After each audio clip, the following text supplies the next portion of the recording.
자, 복음 속에서 듣는 말씀 세 번째 마지막 시간입니다. 복음이 끝난 줄 알았더니 또 반복이 되는데 그래도 끝은 있겠죠. 끝은 있습니다. 오늘 제목은 이 또한 지나가리라 입니다. 이 구절을 기억하시고 그에 관한 이야기들 기억하시는 분들 많이 계실 겁니다.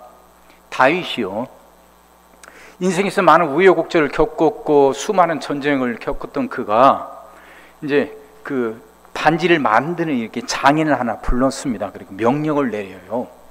내가 살아가면서 고난을 당해도 낙심치 않고 절망하지 않고 일이 형통하게 잘 돼도 교만해지지 않을 글귀, 그 글귀를 반지에다 새겨서 그걸 하나 만들어 오라고 명령을 내립니다.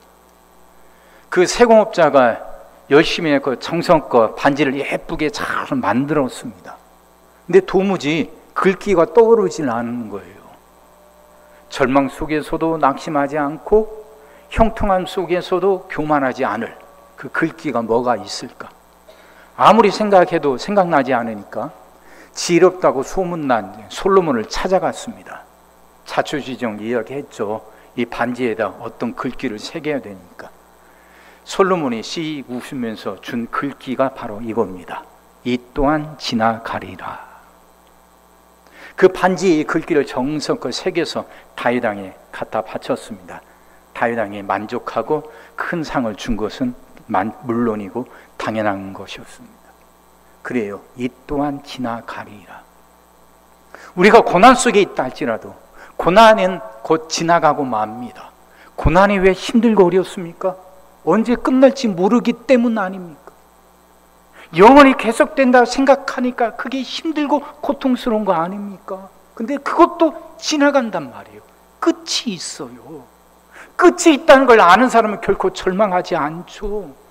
사람이 왜 교만해집니까? 일이 잘 되니까, 영원히 잘 될 것 같으니까, 어려움 없이 끝까지 순풍에 돛담듯이 잘 될 것 같으니까 교만해지죠. 근데 그것 또한 지나가는 겁니다. 끝이 있단 말이에요. 이걸 가슴에 새기는 사람은 교만해지지 않고 겸손하게 은혜를 구하며 살아갈 수 있는 거 아닙니까? 오늘 본문은 바로 이에 관한 내용입니다. 에레미야가 어떤 예언자인지 여러분 잘 아실 거예요. 남쪽 유다, 이스라엘 유다가 바벨론에 의해서 멸망당할 것이란 것, 그걸 계속해서 선언했던 예언자 아닙니까? 나라가 멸망한다니까 그 예언을 좋아할 사람이 누가 있겠어요?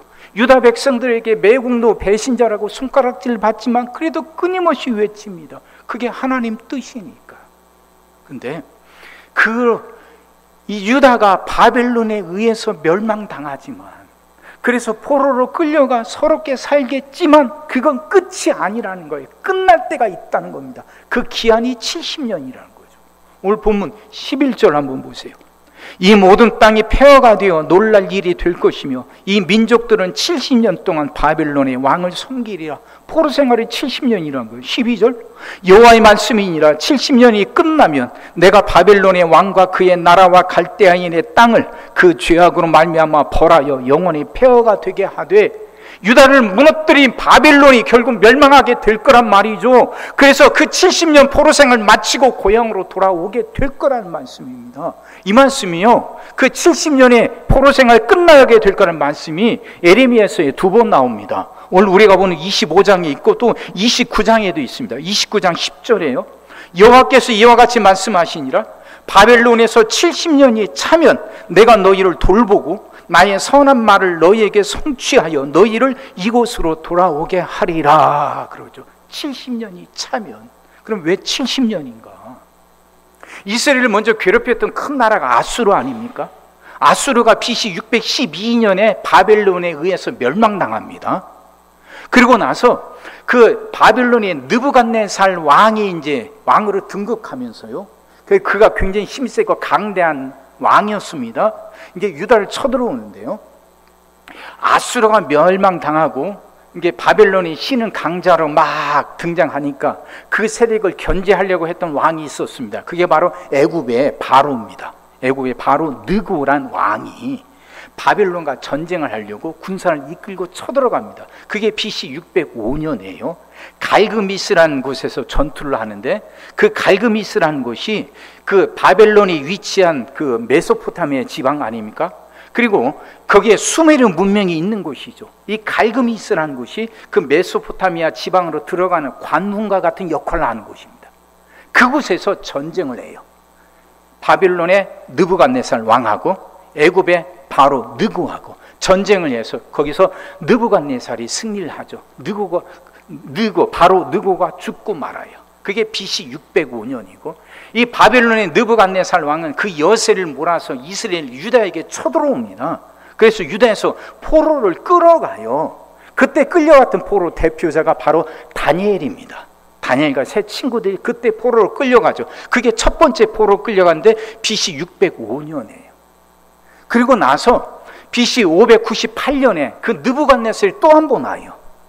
이제 그때 왕이 여호야김이라는 왕이었는데 바벨론에 서지 않고 애굽 편에 서니까 그냥 놔둘 수 없다 해갖고 그 느부갓네살이 쳐들어와서 포로로도 끌어갑니다.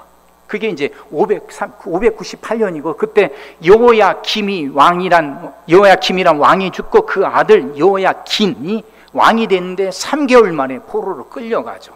그때 왕이 끌려가고 또 에스겔이 끌려갑니다. 그게 두 번째 포로예요.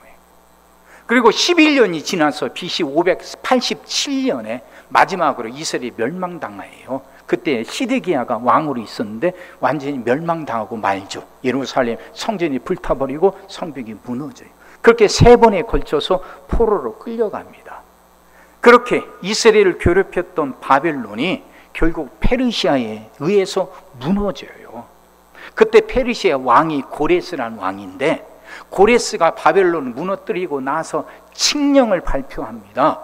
바벨론에 의해서 포로로 끌려왔던 사람들은 다 고향에 돌아가도 좋다 하는 칙령이죠. 그 칙령을 발표한 때가 BC 539년이에요. 그러니까 잘 계산해 보세요. 이스라엘이 맨 먼저 포로로 끌려갔을 때가 BC 605년이고, 포로생을 마치고 고레스 칙령에 의해서 고향으로 돌아간 때가 BC 539년이에요. 그러니까 어때요? 얼추 70년이 되는 거죠. 이 70년 포로생활 예언한 그대로 이루어지고 맙니다.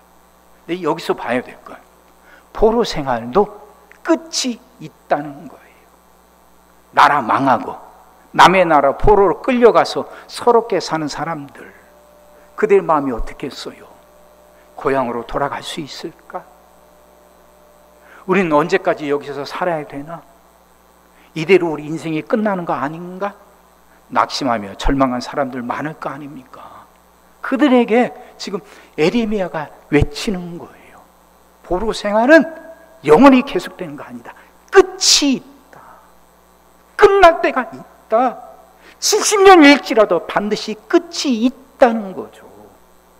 이와 같은 말씀이 전도서 3장 1절에도 있습니다.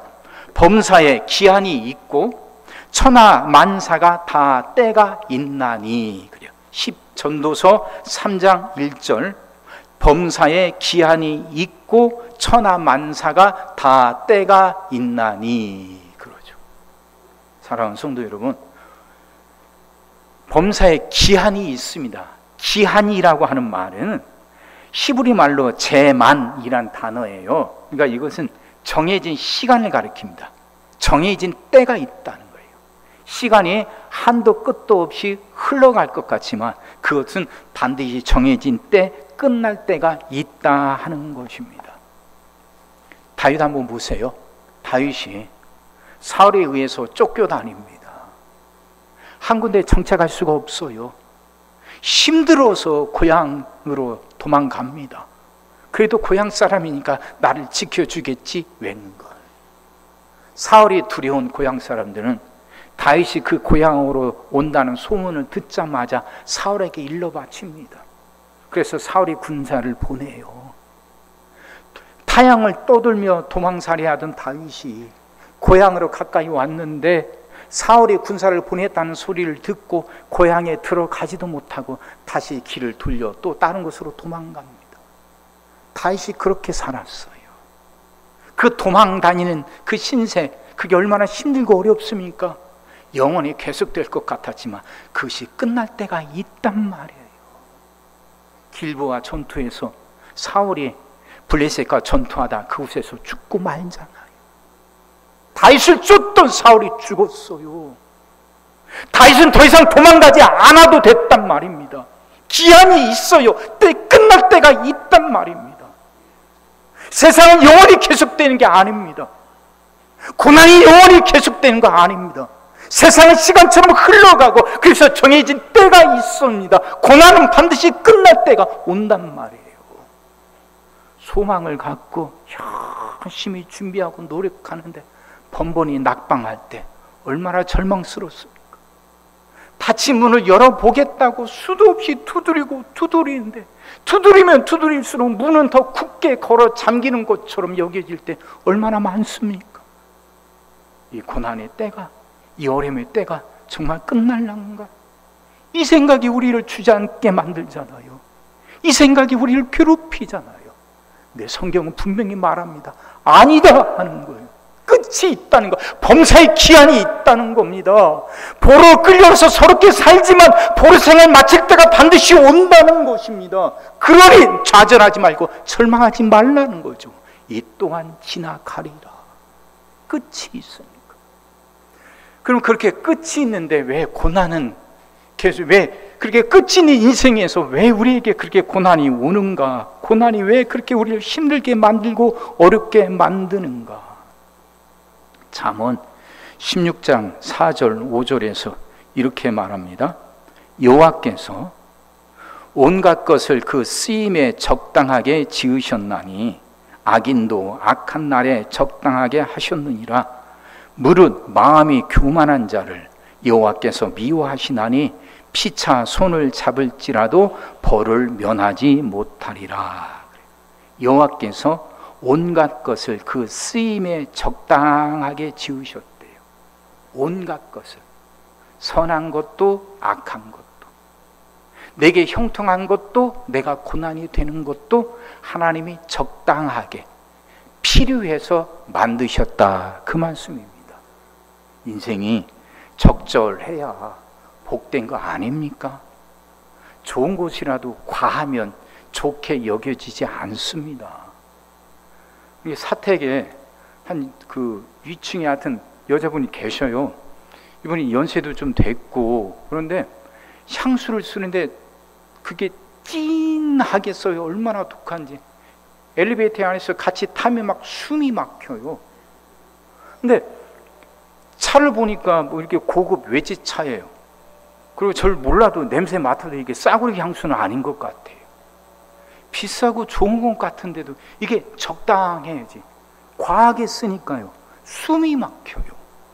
거역스러워요. 그 사람이 혼자 이렇게 빈 엘리베이터 타고 갔는데도 그 냄새가 확 올 때가 있어요. 아마 그분이 타셨는가 보죠. 인생이 그래요. 적절하면, 알맞으면 그게 좋은 건데 적절하지 못해서 그게 힘들고 어려울 때 있거든요. 근데 하나님이 하시는 일은 적절하다는 거예요. 악한 것도 내게 필요하니까, 고난도 내게 필요하니까, 적절하니까 그것도 하나님이 내게 주신다는 겁니다. 맹자가 이런 말을 했다고 그래요. 한번 들어보세요.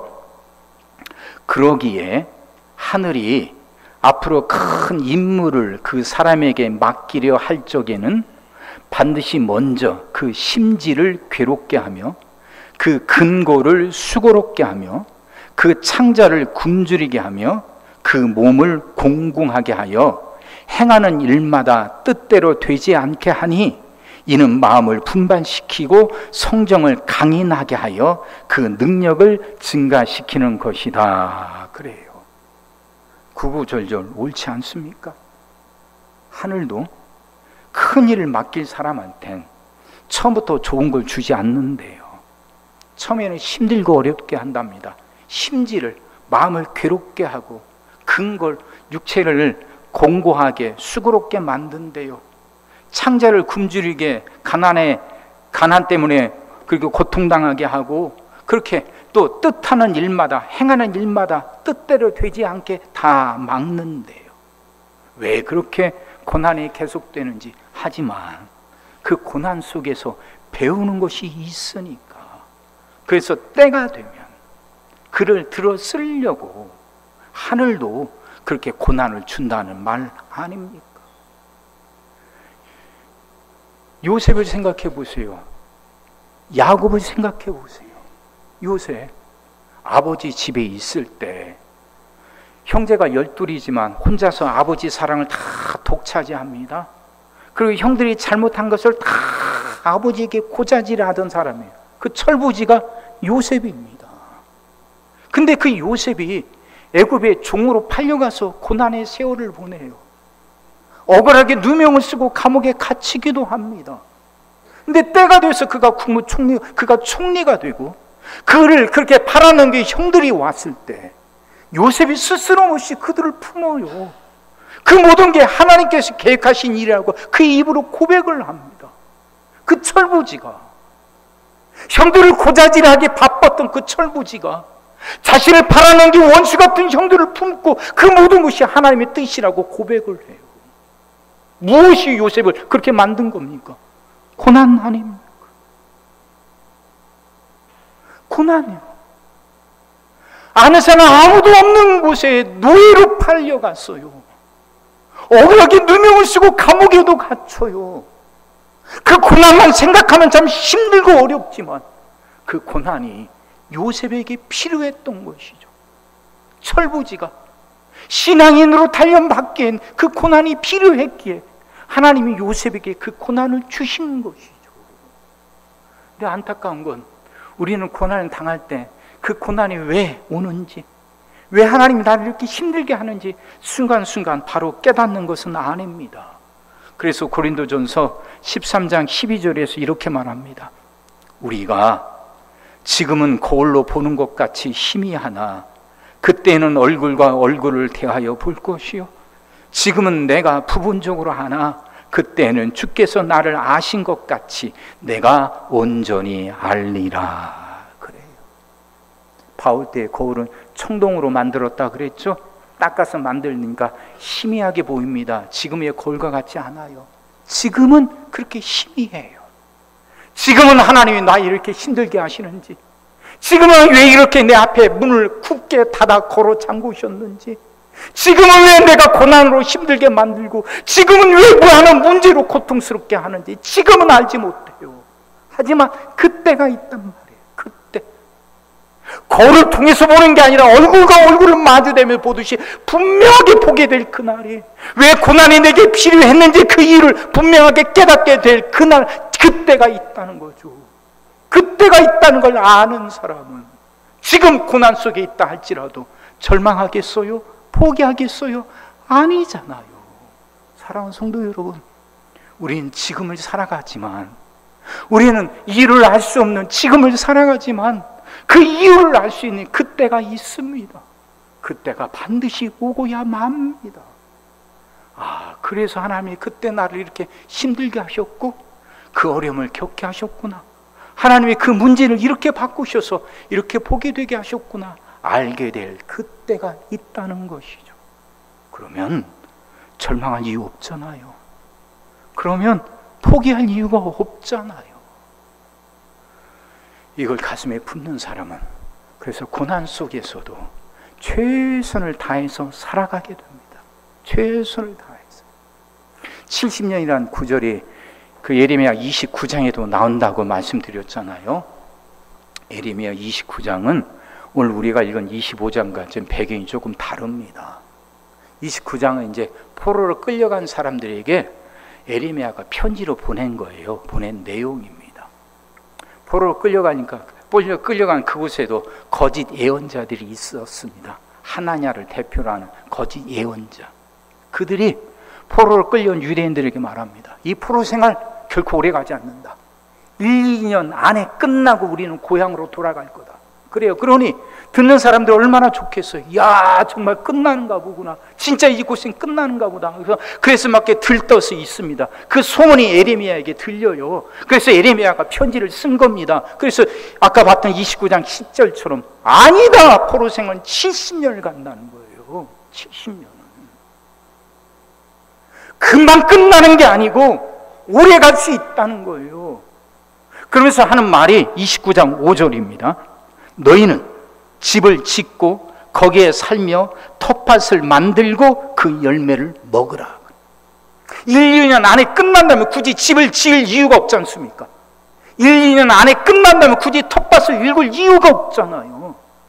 근데 예레미야는 70년을 가니까 각오하고 그곳에서 제대로 살아라는 거, 최선을 다하며 살아가라는 것이죠.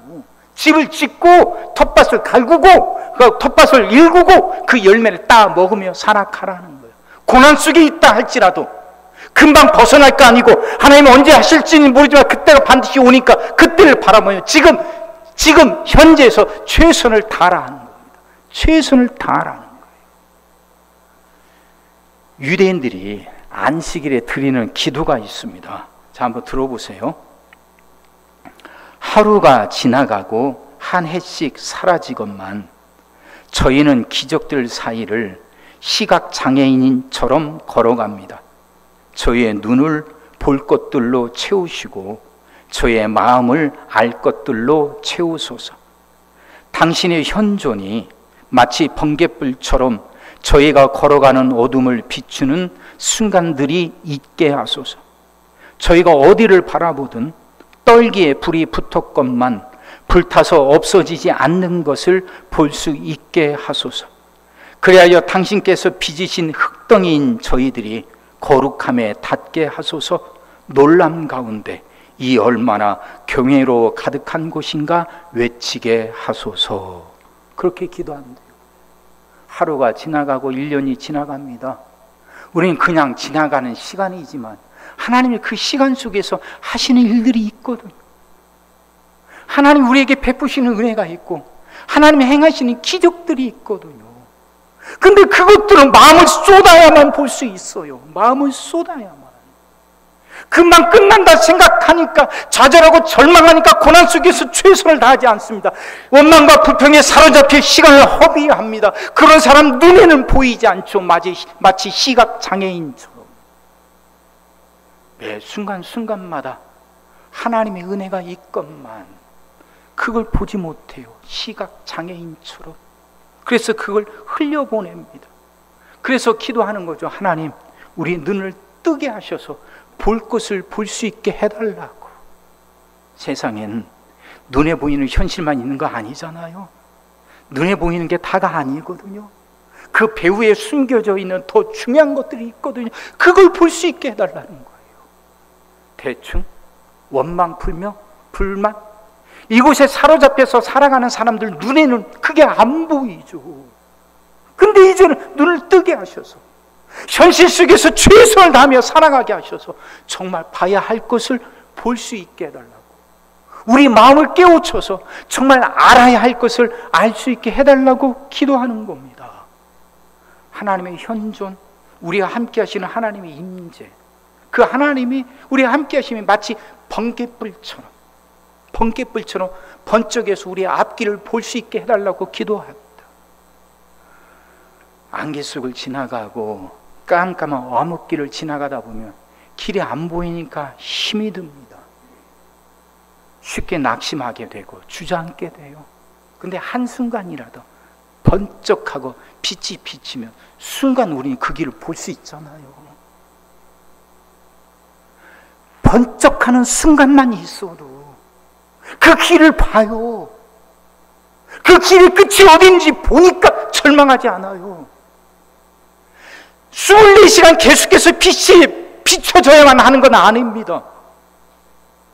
깜깜한 암흑 속에서도 순간, 단 한순간만으로 번쩍하는 빛만 있어도 우린 충분히 절망하지 않고 좌절하지 않고 살아갈 수 있습니다. 하나님의 현존이, 하나님의 말씀이 우리에게 그렇게 빛이 되게 해달라고 기도하는 거 아닙니까? 떨기나무에 불이 붙는 것은요, 이스라엘 나라에서 이게 흔한 거라고 합니다. 그 지방이 고온이고 건조하잖아요. 그러니까 이게 말라버린 풀들이 서로 부딪혀서 사르르 하고 불이 일어나고 사그라져요. 이게 자주 있는 일입니다. 그러니까 사람들이 그냥 흔하게 있는 일이니까 별로 관심을 두지 않아요. 주의하지 않고 그냥 지나칩니다. 근데 모세는 떨기나무 가운데서 하나님을 만나고 음성을 들었던 모세는 그 흔한 일을 흔하게 보지 않아요. 마음을 쏟고 유심히 봅니다. 유심히 봤더니 그의 눈에 떨기나무에 불이 붙었지만 그 불이 꺼지지 않고 떨기나무가 사그라지지 않는 걸 본단 말이에요. 그때 비로소 모세는 하나님의 음성을 듣지 않습니까? 우리도 그런 현실 속에서 살아갑니다. 흔한 일, 대수롭지 않은 일, 그냥 당연한 일, 그렇게 여기면 그 떨기나무 불 가운데서도 우리 멈춰서지 못해요. 그냥 지나쳐버립니다. 그냥 당연한 것으로 여깁니다. 그러니까 하나님의 음성이 들리지 않는 거 아닙니까? 멈춰서야 되는데, 결코 당연한 게 아닌데, 하나님의 은혜고 하나님의 역사인데, 그 생각을 갖고 있다면 우리는 흔하게 여기지는 그 많은 사건들 앞에서도 우리는 겸손하게 엎드려 하나님의 음성을 들을 수 있게 되는 겁니다. 하나님이 우리와 함께 하시니까. 그런 사람 눈에는 세상에 일어나는 모든 일들이 그냥 대수롭지 않은 것이 아니라 다 기적이고 다 은혜입니다. 그래서 이 얼마나 경외로 가득한 곳인가 하고 외칠 수 있게 되는 거 아닙니까? 사랑하는 성도 여러분, 그렇게 살아갑시다. 어려움 속에서도 최선을 다하며 살아갑시다. 하나님이 함께 하시니까. 시편 37편 7절 11절에서도 이렇게 말합니다. 여호와 앞에 잠잠하고 참고 기다리라. 자기 길이 형통하며 악한 꾀를 이루는 자 때문에 불평하지 말지어다. 분을 그치고 노를 버리며 불평하지 말라. 오히려 악을 만들 뿐이라. 진실로 악을 행하는 자들은 끊어질 것이나 여호와를 소망하는 자들은 땅을 차지하리로다. 잠시 후에는 악인이 없어지리니 네가 그곳을 자세히 살필지라도 없으리로다. 그러나 온유한 자들은 땅을 차지하며 풍성한 화평으로 즐거워하리로다. 고난 속에서도 잠잠히 참고 기다리라는 거죠. 왜 고난이 계속되고 왜 이 어려움이 계속되는지 불평하지 말고 분을 그치고 노를 버리고 멈춰서서 하나님의 뜻을 찾아보라는 겁니다.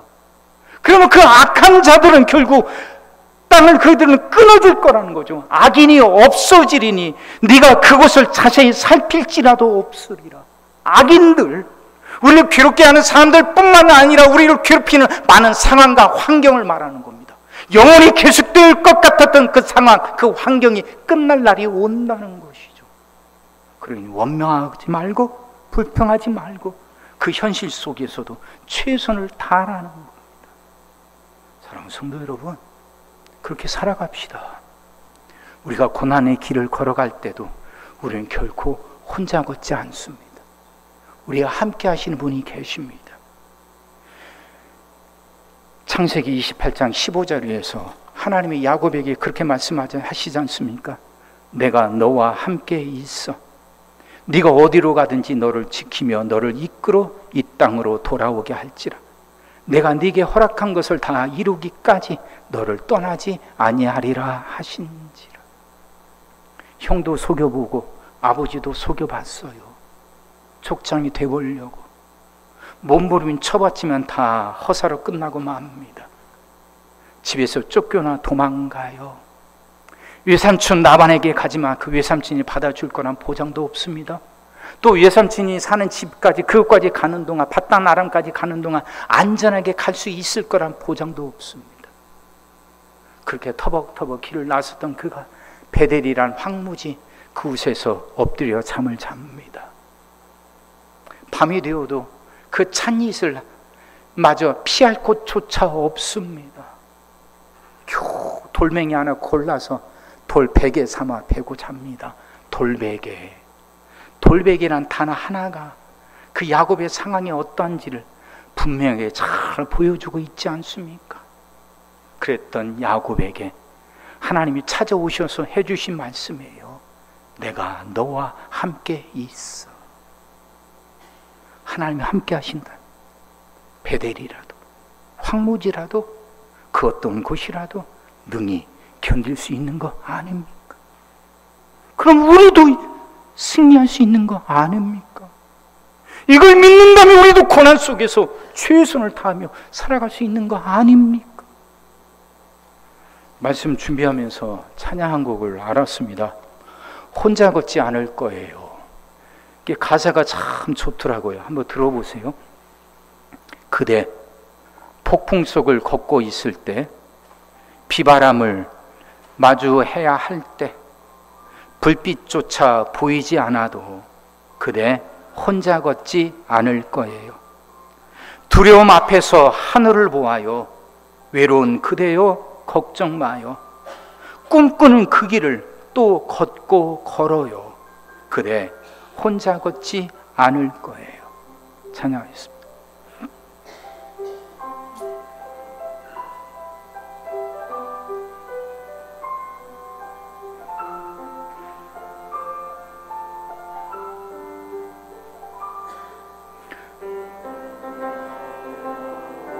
있을 때, 비바람을 마주해야 할 때, 불빛조차 보이지 않아도 그대 혼자 걷지 않을 거예요. 두려움 앞에서 하늘을 보아요. 외로운 그대여 걱정 마요.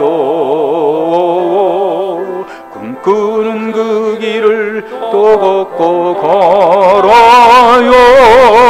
그대 혼자 걷지 않을 거예요. 그대 폭풍 속을 걷고 있을 때, 비바람을 마주해야 할 때, 불빛조차 보이지 않아도 그대 혼자 걷지 않을 거예요. 두려움 앞에서 하늘을 보아요. 외로운 그대여 걱정 마요. 꿈꾸는 그 길을 또 걷고 걸어요. 그대 혼자 걷지 않을 거예요. 폭풍 속을 걷고 있을 때, 비바람을 마주해야 할 때, 빛조차 보이지 않아도 그대 혼자 걷지 않을 거예요. 두려움 앞에서 하늘을 보아요. 외로운 그대여 걱정 마요. 꿈꾸는 그 길을 또 걷고 걸어요. 그대 혼자 걷지 않을 거예요. 두려움 앞에서 하늘을 보아요. 두려움 앞에서 하늘을 보아요. 외로운 그대여 걱정 마요. 꿈꾸는 그 길을 또 걷고 걸어요. 그대 혼자 걷지 않을 거예요. 한 번 더 합니다. 두려움 앞에서 하늘을 보아요. 외로운 그대여 걱정 마요. 꿈꾸는 그 길을 또 걷고 걸어요. 그대 혼자 걷지 않을 거예요. 그대 혼자 걷지 않을 거예요. 그대 혼자 걷지 않을 거예요. 그래요.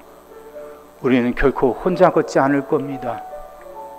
베델 같은 황무지를 만나도, 언제 끝날지 모를 고난 속에 있다 할지라도 우리는 결코 혼자 걷지 않을 겁니다. 왜? 고난은 끝이 있으니까. 영원히 계속되는 거 아니니까. 고난이 왜 지금 내게 와야 되는지 그 이유를 지금은 알지 못해도 왜 그 고난이 필요했는지 알게 될 그때가 있으니까 우린 고난 속에서도 최선을 다하며 살아갈 수 있습니다. 이 또한 지나가리라.